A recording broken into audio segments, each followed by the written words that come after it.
વિવાદથી કોંગ્રેસને ફાયદો થવાનો કોંગ્રેસના નેતાઓએ દાવો કર્યો છે।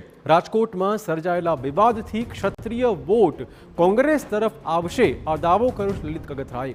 રાજકીય પાર્ટી તરીકે અમે વિવાદનો ફાયદો ઉઠાવીશું।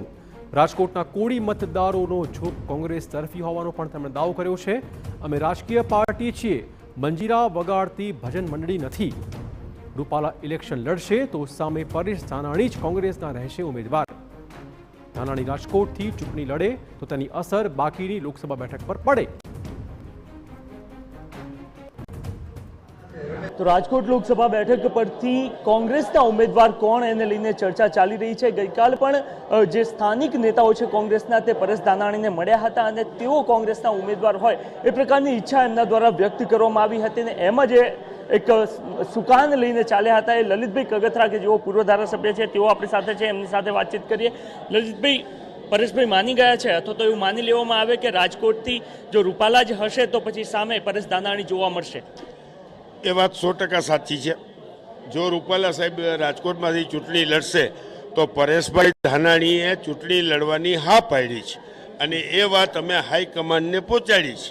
હવે હાઈકમાન્ડ નિર્ણય લેશે કે કોને લડવાનું છે એમ, પણ રાજકોટમાં અને પરેશભાઈ તો પહેલેથી ચૂંટણી લડવાની ના પાડી હતી, પણ અમે બધા રાજકોટ સંસદીય મત વિસ્તારના તમામ આગેવાનો, રાજકોટ શહેરના તમામ આગેવાનો, પ્રમુખથી માંડીને બધા સમાજના આગેવાનો, જસદણ, વિછિયા, વાંકાનેર, તમામ સંસદીય મત વિસ્તારના આગેવાનો પરેશભાઈને જઈને કીધું કે આ એક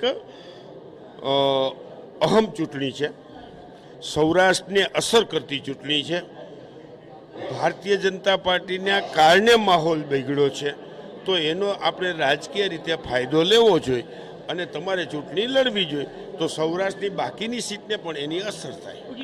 ગણિત શું કહે છે આપને? શા માટે એવું લાગી રહ્યું છે? કારણ કે લગભગ 3.5 લાખના માર્જિનવાળી એ બેઠક રહી છે અને એકે વિધાનસભા પણ ત્યાંથી કોંગ્રેસ પાસે નથી, તો કયા ગણિત ફીટ બેસે કે જ્યાંથી પરેશ ધાનાણી આપ વિનની કોમ્બિનેશનમાં આપ જોઈ રહ્યા છો?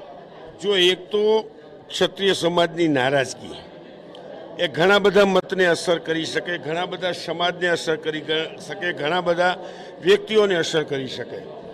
બીજું 2-2.5 લાખ મત, 3.5 લાખ મતે હું આવ્યો હતો તો 1,75,000 મત જ ફેરવવાના ને, અને ત્યારે તો પુલવામા હતું, અત્યારે તો પુલવામામાં નથી, ત્યારે તો મોદી સાહેબનો હજી શરૂઆત હતી, હવે તો મોદીથી બધાને ગળા ભરાઈ ગયા છે, હવે બધી વાતો સાંભળી ઉલટી થાય છે, ખોટી પ્રમુખ સાંભળીને હવે લોકોને ખબર પડી ગઈ છે કે મોંઘવારીને જે રીતે વાતો કરે છે એ માયલું કાંઈ છે નહીં, એટલે લોકો હવે ધરાઈ ગયા છે।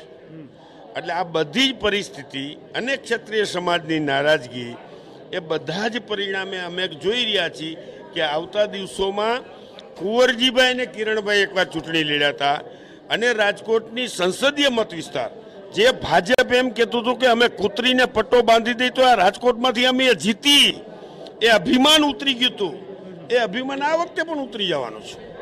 તો એક સ્થિતિ આપણે એ નથી જોઈ રહ્યા પોલિટિકલ પાર્ટી તરીકે કે જે પ્રકારે સમર્થન હતો તો કેટલાક પાટીદાર નેતાઓ આવી રહ્યા છે કે ભાઈ રૂપાલાને આપણે સમર્થન આપવું જોઈએ, તો પાટીદાર વર્સેસ ઓલ કે એ પ્રકારની કોઈ એવું કાંઈ થવાનું નથી ભાઈ। એ પાટીદાર છો, તમે પાટીદાર નથી, અમે પાટીદાર લઈને કોંગ્રેસની વાત લઈને નથી બેઠા, તો પાટીદારો કોંગ્રેસમાં ન હોય તો ક્ષત્રિય સમાજ હોય તો 100% ક્ષત્રિય સમાજ અમને મત દઈ દેશે એવું પણ અમ નથી કહેતા, પણ બધા જ સમાજમાં બધા જ વિચારસરણીના લોકો હોય, એટલે કોઈ Patidar versus all caste versus Patidar ને એવું કાંઈ નથી થવાનું। ચૂંટણી પ્રેમથી લડાવવાની, પૂરી તાકાતથી લડવાની અને કોંગ્રેસ જીતવાની। ઓકે, તો આક્ષેપ એક એ થઈ રહ્યા છે કે કોંગ્રેસ આ આંદોલનનો લાભ લેવા માટેનો પ્રયત્ન, આક્ષેપની ક્યાં વાત છે, હકીકત છે। આમાં છાસ લેવા જ આવીને દોડી કરવાની વાત છે કઈ? અમે રાજકીય પાર્ટી નથી તો અમે કઈ ધૂન મંડળી તો નથી હલાવતા, તો રાજકીય પરિસ્થિતિ ભાજપને હિસાબે ઊભી થઈ હોય તો એનો ફાયદો કોંગ્રેસે લેવાનો જ હોય। ઓકે, તો લલિતભાઈ કગથરા તેઓ સ્પષ્ટ કહી રહ્યા છે કે જે પ્રકારની સ્થિતિ આંદોલનના કારણે ઊભી થઈ છે એનો લાભ કોંગ્રેસ જરૂરથી લેવા માંગે છે અને જો રૂપાલા કેન્ડિડેટ હશે તો પરેશ ધાનાણી પણ એમની સામે લડતા જોવા મળશે। કેમેરામેન તૌસિફ મલિક સાથે નરેન્દ્ર રાઠોડ, TV9 અમદાવાદ।